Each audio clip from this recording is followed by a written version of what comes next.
My mom taught me never to hand someone the stick to beat me with. And I've lived by that advice. But I'm now taking it a step further and I'm reclaiming the stick that gay people handed over decades ago. I'm reclaiming the word queer from the heterosexists and homophobes who have used it for years and with impunity to beat on people like me, often with gruesome results. I'm reclaiming queer for my friends who are, respectively, a hot transgendered man and a gorgeous femme lesbian, but who are primarily in love and crafting a life together. And I hang out with them and I laugh with them and I expect to grow old with them, but I don't expect them to land on a label.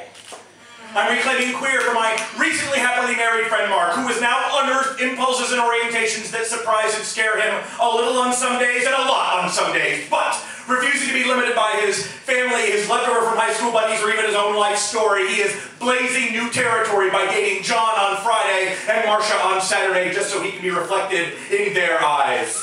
There are worse ways to find yourself. I'm reclaiming queer for the happily heterosexual woman who sees another woman on the bus and for the entire 22-minute length of her bus ride home to her husband and new baby imagines what it would be like to be in love with that woman.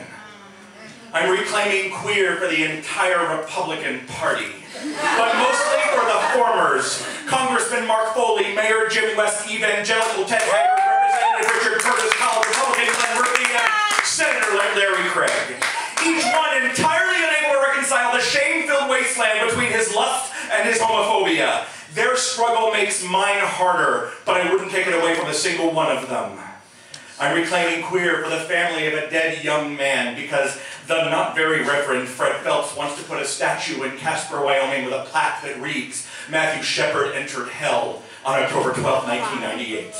This way he believes the people of Wyoming, some of whose children beat Matthew with queer, beat him with the butt of a pistol, then tied him to a split rail fence to die, will fear the lesson of a young man living his life as if he had a right to it.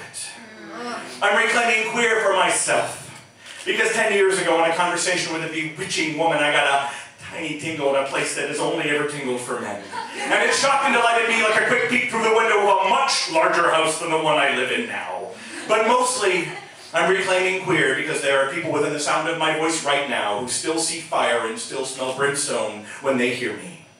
Because there are still mothers who hide their children from the horrors of homosexuals. And because maybe, if we reclaim all of the sticks, nobody else has to get beaten. Yeah.